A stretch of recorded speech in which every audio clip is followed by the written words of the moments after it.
SBF, il a réussi en fait, c'est grâce à son amour pour les paris, c'est un gambler. C'est ça qui l'a amené au succès. Mais il a échoué en fait, c'est justement aussi à cause de ça. Il aimait trop ça, il était accro. Tu vois, c'est un gars, il est super intelligent. Mais il est aussi beaucoup trop arrogant. Il oublie qu'en face de lui, en fait, il y a des humains et pas que des chiffres. Chers amis, bonjour. Dans cette vidéo, j'aimerais vous parler de SBF. SBF, quand on mentionne son nom dans le monde de la crypto, tout le monde connaît. D'ailleurs, dans le monde de la finance traditionnelle, en fait, presque tout le monde a déjà entendu parler de lui. Il avait été nommé en 2021 par Forbes dans la liste des personnes les plus influentes, tu vois, de moins de 30 ans, des plus riches et des plus influentes dans le Times Magazine, à la liste des 100 personnes les plus influentes au monde en 2022. C'est pour dire d'ailleurs, SBF c'est la seule personne dans l'industrie des cryptos à avoir été nommée dans la liste Time 100. Mais en 2022, malgré sa vie extraordinaire dans l'industrie des cryptos, le roi des crypto-monnaies, comme il se faisait appeler, il a fini en prison. La chute a été rapide. Donc vous avez peut-être entendu parler de lui, plein d'histoires sur lui, etc. Mais aujourd'hui, ce que je voudrais moi, c'est vous parler de mon point de vue sur SBF. Parce que oui, j'ai eu la chance de le rencontrer une fois, et je vais vous raconter d'ailleurs notre rencontre dans un instant. Mais avant ça, je vais vous expliquer la vie du roi des cryptos, l'escroc du siècle, sous 3 aspects. Ses succès, ses échecs et son procès. C'est parti, allons-y. Il y a 3 raisons principales pour lesquelles je pense que SBF est un escroc incroyable. J'aime bien ce terme, escroc incroyable. Il vient d'une bonne famille, il est super intelligent et il adore parier. Donc parlons de sa famille. Ses parents sont des professeurs connus à Stanford et lui-même d'ailleurs il a obtenu son diplôme au MIT. Le fait qu'il soit devenu le roi des cryptos, etc. par lui-même, ça prouve quand même que son QI est très élevé, c'est quelqu'un de très intelligent. Donc on va laisser ces 2 points de côté, son intelligence et sa famille, et on va se concentrer sur le 3e, sa nature de parieur. C'est ce qui m'intéresse plus, moi. Il y a une histoire intéressante d'ailleurs au niveau de sa façon d'être, au niveau de tout ce qui est pari, etc. C'est quand il était chez Jane Street, donc son ancien employeur. Là-bas, en fait, il voulait enseigner à leurs traders comment parier et réfléchir pendant le stage, donc des personnes qui voulaient devenir traders chez eux. Et les stagiaires, ils étaient alors encouragés à parier les uns contre les autres sur tout à ce quoi en fait ils pouvaient penser. Quelle équipe de sport allait gagner, quel stagiaire obtiendrait des emplois à temps plein, et ainsi de suite. En fait, il y avait qu'une seule règle pour pas qu'il y ait d'excès, c'est que les stagiaires ne pouvaient pas parier donc plus de $100 par jour. Et donc un matin, un stagiaire nommé Asher Melman a proposé à SBF de parier. Parier sur quoi? Sur le montant maximal que perdrait un des stagiaires ce jour-là. Le pari qu'ils se sont mis, c'était $65. Et la règle était simple. Si n'importe quel stagiaire perdait plus de $65 ce jour-là, Asher paiera à SBF les pertes au-delà des $65. Si aucun stagiaire ne perd plus de $65, c'est SBF qui paiera à Asher la différence entre $65 et la perte maximale. Pour que ce soit plus clair, voici un exemple. Disons que 2 stagiaires chez Jane Street, Bob et Patrick, font un pari. Leur pari, c'est aujourd'hui pour savoir s'il va pleuvoir ou non. Le pari s'est fixé sur un montant de $50 et il se met à pleuvoir. Bob a perdu $50. SBF, dans ce genre de situation, il doit payer à Asher la différence, soit 65 moins 50, $15. Si on a 2 autres stagiaires, Minus et Cortex, qui parient sur la question de savoir si, par exemple, le patron il va entrer par la porte avec son pied gauche ou son pied droit, et que le montant du pari est de $85, et que le patron il rentre avec son pied gauche d'abord, alors Minus perd $85. Asher devra donc payer à SBF 85 moins 65, c'est-à-dire $20. Parce qu'on a dépassé les $65 de perte. Donc vous voyez un petit peu le principe. Et là, SBF, très malin, en tant que parieur expérimenté, il a une excellente idée. Après avoir défini donc ces règles clairement avec Asher, SBF, qu'est-ce qu'il fait? Tout de suite, il appelle immédiatement les autres stagiaires dans la salle et il leur demande « Qui veut jouer à pile ou face avec moi pour $98 ? Je donnerai $1 à quiconque veuille jouer à pile ou face avec moi pour $98. » Et ça, c'est un pari très intelligent parce que peu importe si SBF gagne ou perd, il y aura quelqu'un qui va perdre $98, donc plus que 65 et moins de 100 qui est la règle. Donc Asher, dans tous les cas, devra lui donner $33, 98 moins 65. Si SBF en plus gagne à pile ou face, il va empêcher $98 pour avoir gagné plus les $33 d'Asher, moins le dollar qu'il aura donné aux stagiaires pour le pousser à jouer. Au final, ça lui fait un gain net de $130. Si SBF il perd $98, bien forcément parce qu'il a perdu à pile ou face. Il y a $1 aussi qu'il a donné aux stagiaires pour l'inciter à jouer avec lui, mais va récupérer une partie, les $33 d'Asher, pour une perte nette seulement de $66. Donc les chances sont en sa faveur quoi qu'il fasse. Et, contrairement à Asher en fait, qui devra payer $33 à SBF, que SBF gagne ou pas à pile ou face, dans tous les cas il est perdant de $33. Déjà ça montre l'intelligence du gars et sa capacité à faire des bons paris. Donc le pari commence et lorsqu'il fait un premier pari avec un des stagiaires, SBF gagne $98. Il refait un autre pari. Cette fois-ci, il parie $99 et il gagne encore. Il recommence à $99,50 et il gagne encore. Il recommence encore une quatrième fois, augmentant le pari à 99,75. Cette fois-là, il perd. En fait, on voit que là, le jeu, il a rien à voir avec gagner ou perdre pour SBF. À ce moment-là, en fait, il veut juste jouer SBF pour faire perdre $33, voire plus à chaque fois, à Asher. Ce qu'il veut, c'est l'humilier. C'est juste, voilà, une humiliation pour Asher. Avec ce genre d'histoire de SBF, on peut voir clairement que SBF, en fait, il a réussi à faire de l'argent grâce à son amour du jeu, mais il a échoué aussi. Il a tout perdu parce que, justement, il va trop loin à chaque fois. Il est trop intelligent, il est aussi trop arrogant. Il oublie qu'en plus de gagner et de perdre, aussi en fait un humain en face de lui. Et je pense que je discutais avec un pote à moi, en fait, les personnes qui ont un haut potentiel intellectuel, je sais pas comment est-ce qu'ils disent, tu vois, un QI élevé, il y a beaucoup de gens qui parlent de HPI, tu vois, ces dernières années. Leur problème, en fait, ils sont très très intelligents, mais ça vient complètement contrebalancer avec côté humain, éthique. Ça en est vraiment l'exemple parfait SBF, je pense. D'ailleurs, ça m'amène à ma rencontre avec lui.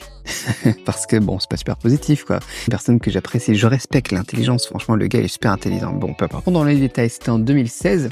À cette époque, en fait, j'étais pas vraiment dans la crypto. Lui, il était pas encore le roi de la crypto, d'ailleurs. Ou 2017, je sais plus exactement. Il connaissait déjà bien ce domaine et plus que moi, en fait. Je l'ai rencontré grâce à un ami qui était obsédé par le Bitcoin. Je vous en ai déjà parlé dans une vidéo précédente. Et mon ami, voilà, il voulait que j'investisse dans le Bitcoin, machin chose. Et il m'a traîné à des dîners, il m'a fait rencontrer des gens. Bon, peu importe. Et SBF, il était vraiment comme vous pouvez l'imaginer, tu vois, avec sa coiffure en bataille, son t-shirt tout pourri et sa barbe de 3 jours. Il avait l'air vraiment ordinaire comme bonhomme. Et à l'époque, enfin, moi, franchement, voilà, ça m'a rien fait, quoi. Je sais même pas comment est-ce qu'il pouvait être aussi influent dans le milieu, quoi. Et donc, au début, je le prenais pas au sérieux. Mais par contre, quand il a commencé à parler de Bitcoin, etc., c'est vraiment devenu d'autres personnes, quoi. Ses yeux brillaient, quoi, ça s'illuminait. Pour lui, en fait, voilà, il parlait de la décentralisation de ce monde qu'il voulait voir.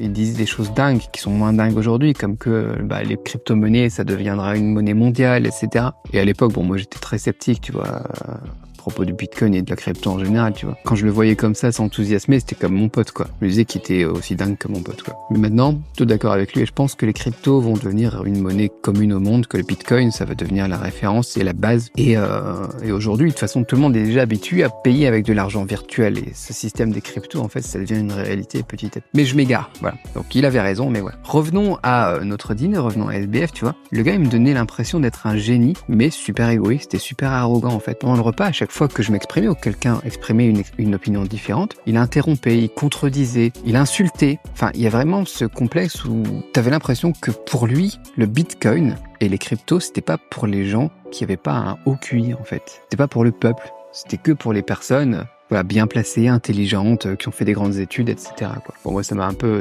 énervé et tout ça. Et heureusement, mon pote était là pour me calmer un peu, mais voilà, moi, j'avais envie de lui mettre, enfin, voilà. Mais cependant, voilà, je dois admettre que il m'a laissé une impression très forte. Le bonhomme, sa vision des choses, son fanatisme pour le Bitcoin, sa passion pour les paris, son attitude aussi un petit peu intouchable, tout ça, ça le rendait vraiment fascinant et extrême, quoi. Mais des gens, voilà, extrêmes comme ça, forcément, ça finit jamais bien. Ou en tout cas, ça finit avec une fin extrême. Tu vois, c'est des gens comme Trump, quoi. Soit ça finit bien, soit ça finit vraiment en catastrophe. Et on va voir ce que ça va donner. Mais c'est ce genre de personnes-là. Et donc, pour SBF, ça a été une fin extrême, extrêmement négative. Donc, parlons de sa chute. Pour comprendre la fin de SBF, faut bien sûr mentionner FTX maintenant. Parce que, voilà, on va retrouver cette idée de pari et tout ça. Et il était étroitement lié à FTX, tu vois. Donc, on va regarder un petit peu l'histoire de FTX. Donc, FTX, c'est une société qui a été officiellement créée à Hong Kong en 2019 et ça a été très rapide. En janvier 2020, les transactions sur FTX ont dépassé déjà 20 milliards de dollars, tu vois. Et il faut savoir que l'entreprise existait seulement depuis moins d'1 an à l'époque, tu vois.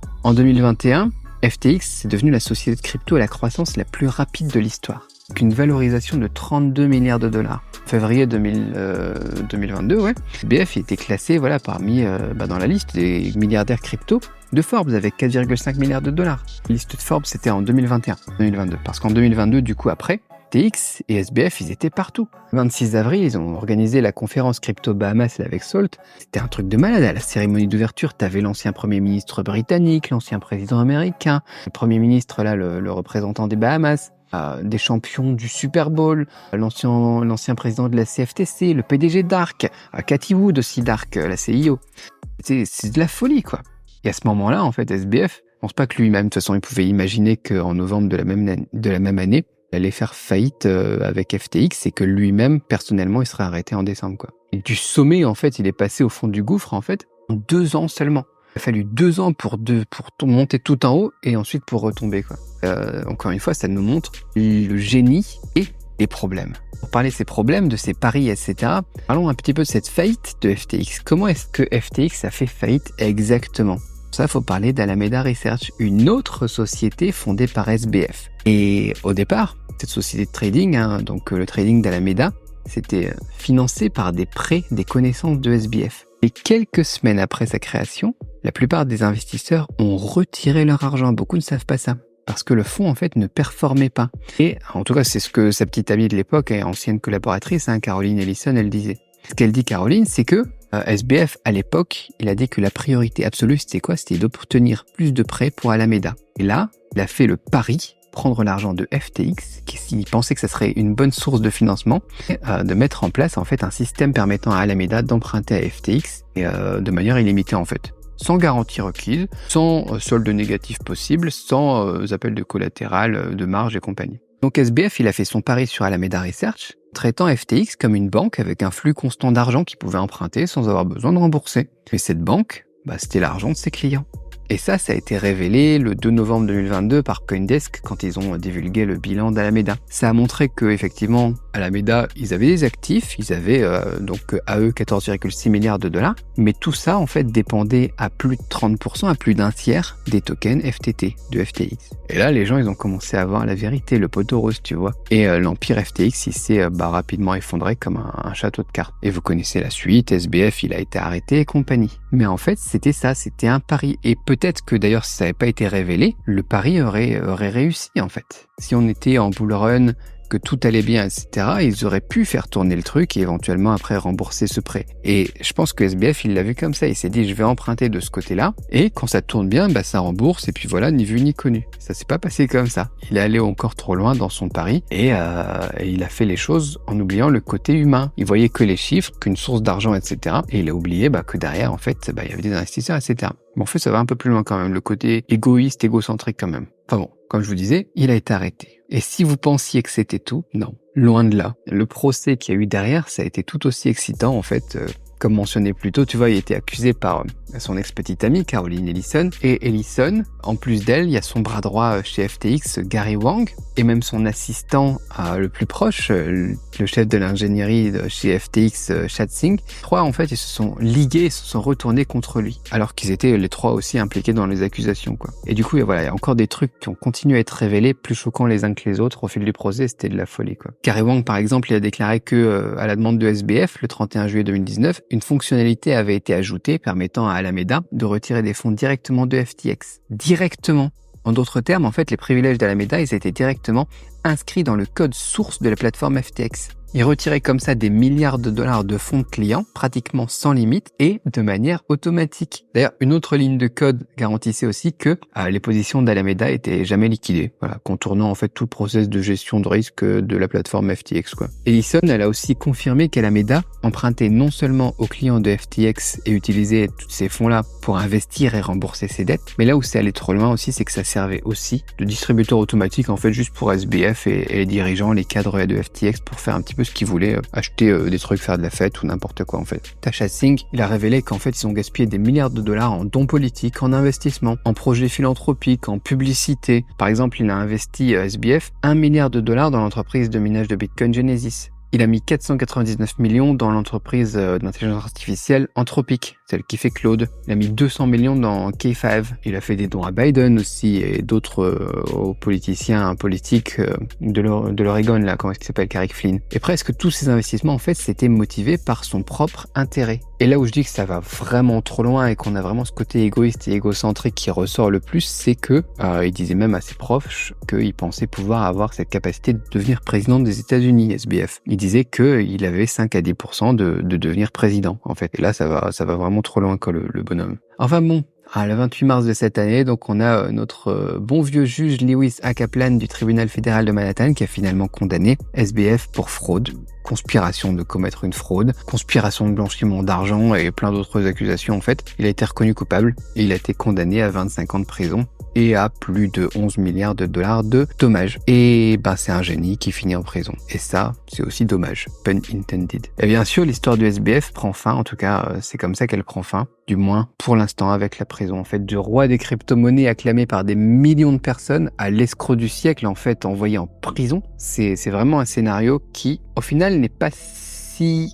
étonnant. Ça reste un scénario quand même familier, pas le premier du genre. On en a eu d'autres, des Ponzi, des Madoff et des choses comme ça. Et on se rend compte que dans ce jeu sans fin des marchés financiers, la faiblesse de la nature humaine, elle se montre vraiment au grand jour. C'est vraiment le truc pour montrer la psychologie humaine, les marchés financiers. Et avec Bitcoin, là, qui atteint récemment encore les 70K, nouveaux ATH et compagnie en vue, tu vois, le bull run qui va arriver, etc., tu vois, bah on voit que le jeu de l'argent et de la nature humaine continue et risque de reprendre de plus belle. Donc bon, à chaque fois, on peut qu'espérer que les nouveaux arrivants, les nouveaux preneurs de risques, les nouveaux parieurs de ce monde vont pas répéter les mêmes erreurs, mais je pense qu'on en aura d'autres et que c'est pas la dernière fois qu'on aura ce genre de truc. Et souvent, c'est à cause de ça, c'est à cause des émotions, du contrôle des émotions. Et c'est toujours pareil, cet appât du gain, cet égoïsme, cet égocentrisme, c'est tout ça à chaque fois qui nous amène à des catastrophes comme ça. Et voilà, pour moi, SBF, son gros problème, c'était ça, ce côté hautain, cette intelligence un peu trop élevée et cet amour des paris et de se dire ça ira mieux après, je vais emprunter ici pour combler ici et tout va bien se passer, en oubliant le côté humain. Je pense que c'est vraiment ça qui l'a amené à sa perte. Quoi qu'il en soit, voilà pour ce petit bilan et ma vision sur SBF. Merci d'avoir regardé. Si vous aimez ce genre de contenu, des petites anecdotes de vie, des choses comme ça, laissez-moi un petit like et n'oubliez pas de vous abonner à la chaîne. Moi, ce que je vous dis, c'est à la prochaine dans la prochaine vidéo. Bye bye.